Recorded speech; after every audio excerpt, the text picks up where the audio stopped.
स्वागत है आपका महाराष्ट्र बुलेटिन में। आपके साथ मैं हूं इशिता तिवारी। महाराष्ट्र बुलेटिन में बात करेंगे धुले की, जहां धुले में शीत लहर का कहर जारी। मौसम विभाग ने येलो अलर्ट जारी किया। साथ ही बात करेंगे नासिक की, जहां नासिक में 5 साल पुराने मोटरसाइकिल चोरी के मामलों का वांछित आरोपी गिरफ्तार हुआ। ऐसी ही तमाम खबरों पर आगे विस्तार से होगी चर्चा।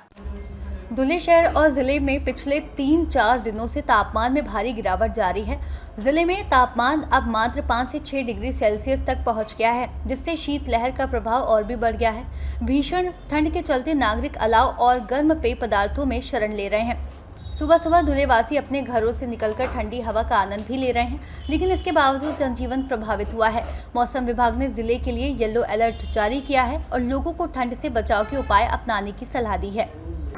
धुळे शहरामध्ये गेल्या 4-5 दिवसांपासून थंडी खूपच प्रमाणात वाढलेली आहे। आज थंडीचा पारा 5 अंशापर्यंत खाली घसरलेला आहे। लोकांना खूप मोठ्या प्रमाणात थंड वाऱ्याचा त्रास होत आहे। आम्ही रोज इथे फिरायला येत असतो मॉर्निंग वॉकसाठी।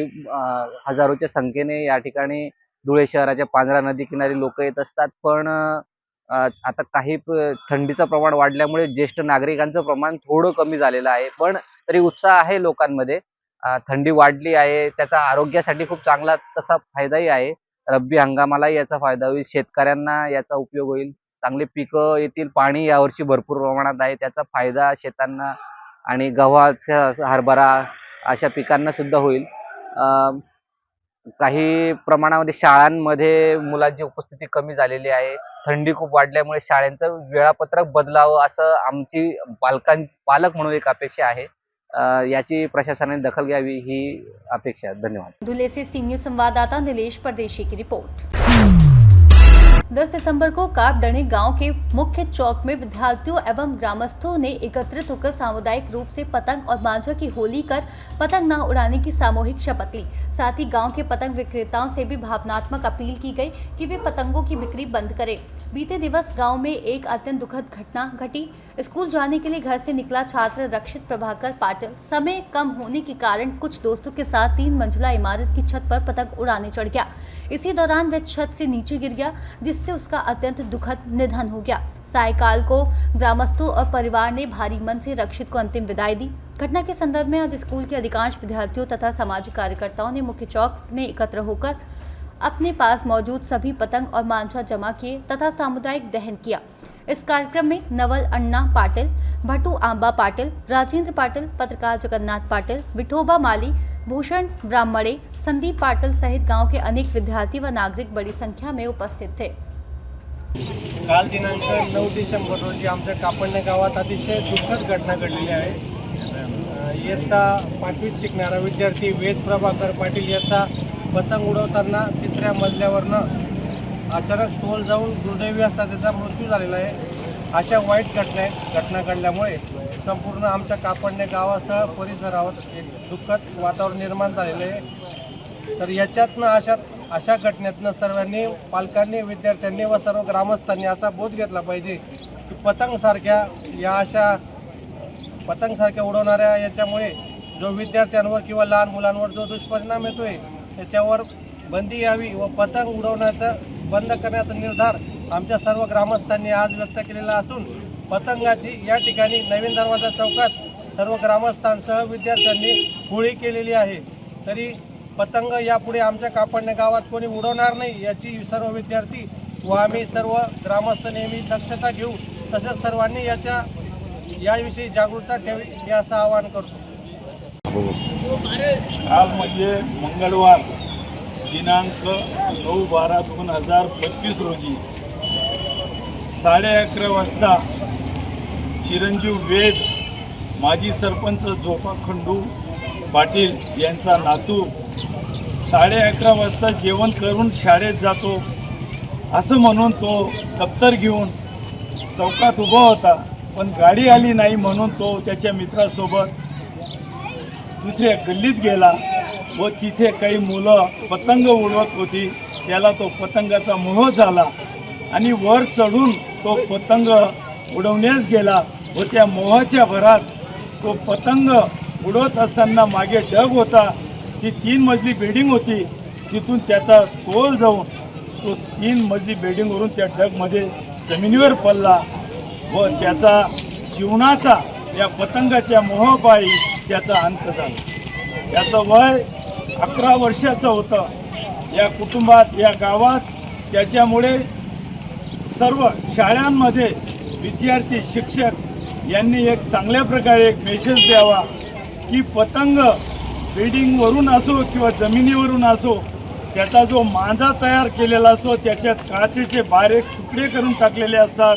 कोणी मोटरसायकलने जातं, पतंग उडवणारा पतंग उडवतो, कोणाचा गळा कापला जातो, कोणाचे डोळे कापले जातात। म्हणून आमच्या गावामध्ये, कापण्णे गावामध्ये सर्व देशासाठी, राष्ट्रासाठी हा मेसेज दिलेला आहे। सर्व विद्यार्थ्यांनी प्रतिज्ञा केलेली आहे की आम्ही पतंग घेणार नाही, पतंग उडवणार नाही, जमिनीवरचे कबड्डी खेळ, क्रिकेट खेळ खेळणार, परंतु पतंगामुळे प्रत्येक जीवाला, विद्यार्थ्याला धोका पोचतो। रोडावर जाणारे मोटरसायकलवाले, दुकान त्याच्यामुळे धुळ्याला जाणारे येणारे रोडावर, त्याच्यामुळे हा गावात सर्व ग्रामस्थांनी या वेदच्या जाण्यामुळे एक मोठं संकट आलेलं आहे।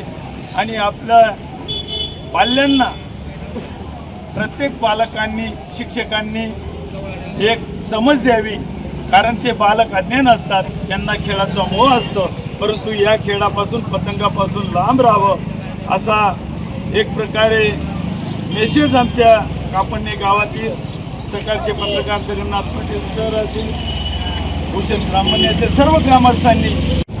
सर्वांना माझा नमस्कार। कापण्णे गावात काल एक दुःखद घटना झाली। वेद हा पतंग उडवित असताना मृत्युमुखी पडला आणि वेद सांगून गेलेला आहे की पतंग कोणी उडवायची नाही आणि खेळ खेळायचे असतील तर अभ्यासाचा खेळ खेळा, अभ्यास हा सुद्धा खेळ आहे। असे आपल्या जीवाला असे खेळ लागतील, असे खेळ खेळू नका, अभ्यासाचा खेळ खेळा। माझं नाव यशस्वी आहे। आमच्या गावात, कापण्णे गावात पतंग उडवण्यामुळे एक मुलाचा मृत्यू झाला।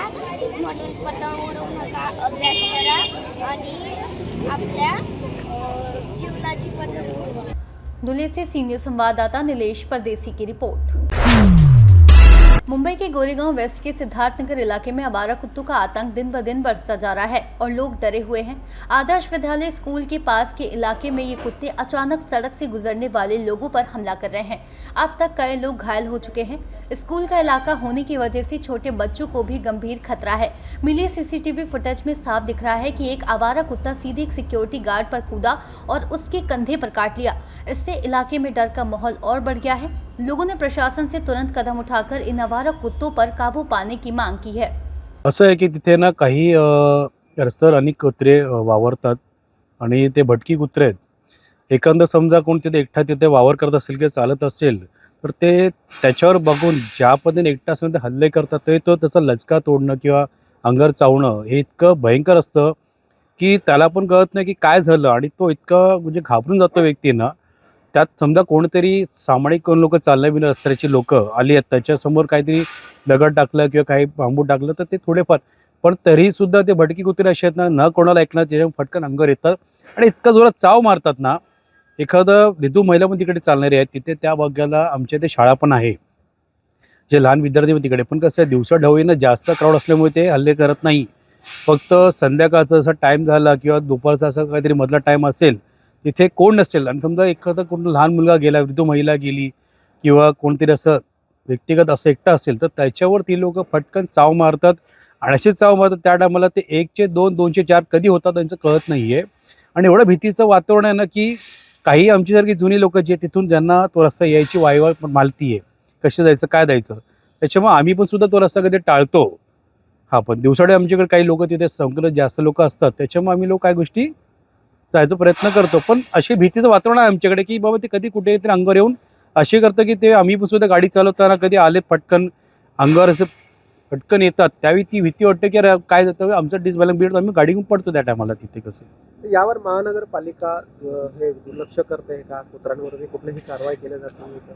काय आलं ना की महानगरपालिकेकडे पूर्वी कुत्रा पकडायची काहीतरी जागा किंवा ते लोक काहीतरी करायचे. हल्ली पत्रव्यवहार सुद्धा करून महानगरपालिकेला तसं काही ती टीम तशी येत नाही. तसं पूर्वी कसे महानगरपालिकेने पत्र करायचो त्यावेळी ते महानगरपालिकेची कोणी गाडी यायची त्या कुत्र्यांना वावर पकडायची. आता काय झालं, त्यांना पकडल्यानंतर सुद्धा ते काय करतात, त्यांना काहीतरी त्यांची काहीतरी नसबंदी किंवा काहीतरी निरीक्षण करतात. परत ते पण शेवटी त्याच्या कुत्र्याच्या मनात किंवा काय गोष्टीचं प्राणीचं आहे त्याच्याबद्दल सोडल्यानंतर ते जे चावणं असतं ते वारंवार चालणारच ना. शेवटी आता तक्रार केली पण सध्या असं नाही की ते घेऊन जातात. ते काय करतात, तिथे काय त्याला इंजेक्शन देतात किंवा त्याच्याबद्दल काय ट्रीटमेंट देतात, सोडून देतात. असंच कुत्र्यांच्या एक संघटना तयार आहेत. या पद्धतीने कुत्र्यांवरती कुठला हल्ला केला गेला किंवा काही असं व्हायलन्स त्या कुत्र्यांच्या अगेन्स्ट काही करण्यात आलं तर ती एक संघटना ज्या आहे ती एका व्यक्तींवरती गुन्हा दाखल करायचा प्रयत्न करते. हो, कारण आम्हाला माहिती आहे सिद्धार्थ हॉस्पिटल आमच्या गोरे कॉलेज शास्त्रीनगरला आहे. तिथे काहीतरी जे काही गरजुले लोक आहेत त्यांनी एका कुत्रं हल्ला केलेला. त्याच्या अंगावर काहीतरी शस्त्र किंवा त्यांच्यात काय होतं आम्हाला माहीत नाही आहे. पण हल्ला करताना त्याच्या शरीर बरेच काहीतरी फाटलं. त्याच्यामुळे त्या कुत्र्याचं त्याच जे प्राणीचे जे काही देखरेख करणारे त्यांनी त्याचं सांभाळ केला, त्याला वाचवलं तर त्या स्थानिक पोलीस स्टेशनला त्यांच्यावर काहीतरी अनेक गुन्हे दाखल झाले. जे कोणी केले ते आरोपी सापडले नाही. पण तिकडच्या नंतर काही त्या लोकांनी प्राणी जे पालन आहेत त्यांनी ते CC फुटेजमध्ये सापडले की हे हल्ले कोण करणार आहेत. त्या हल्लेखोरांचा त्यांनी शोध घेतला पण पोलिसांना त्याच्यामध्ये काही यश मिळालं नाही. कारण पोलिसांकडे अनेक मुंबईचे बरेच गुन्हे दाखल करण्यासाठी इतर गुन्ह्यासाठी भरपूर त्यांच्यावर प्रेशर असल्यामुळे ह्या गोष्टी ते प्रयत्न करतात. पण हे प्राणी जे प्रेमी आहेत त्यांनी त्या गोष्टीसाठी पोलिसांवर काही गोष्टींचा बोलणी चालणी केली. त्याच्यामुळे त्यांच्यावर कितपत दबाव असतो पोलिसांवर ते आम्हाला चांगलं कळतं. आणि प्राणीपुणे हे लोकांनी त्याच्या FIR गुन्हा पण अजून पण ते आरोपी सापडलेले कोण आहेत ते. गोरेगांव मुंबई से सीनियर संवाददाता साबिर शेख की रिपोर्ट। नासिक शहर में पिछले 5 वर्षों में मोटरसाइकिल चोरी के 2 मामलों में वांछित आरोपी गणेश सुरेश पिंपले को क्राइम ब्रांच यूनिट 2 ने गिरफ्तार किया है। आरोपी नेताले तालुका निफाड़ जिला नासिक का निवासी है। Police commissioner Sandeep Karnik, deputy commissioner of police crime Kiran Kumar Chauhan और क्राइम कमिश्नर संदीप मिटके के निर्देश पर आरोपी की तलाश की जा रही है। पुलिस को सूचना मिली कि आरोपी नेताले तालुका निफाड़ में स्थित मतोबा मंदिर के पास है। मौके पर क्राइम ब्रांच यूनिट 2 की टीम पहुंची और गणेश पिपले को कस्टडी में लेकर पूछताछ की गई। आरोपी पर नासिक रोड पुलिस स्टेशन में 2020 में दर्ज 2 मोटरसाइकिल चोरी के मामलों में संलिप्त होने का आरोप है। गिरफ्तार आरोपी के खिलाफ आगे की कानूनी कार्रवाई की जा रही है। नासिक से सीनियर संवाददाता प्रकाश खैरे की रिपोर्ट। महाराष्ट्र बुलेटिन में फिलहाल इतना ही। देश और दुनिया की तमाम बड़ी जानकारियों के लिए देखते रहिए सी न्यूज़ भारत।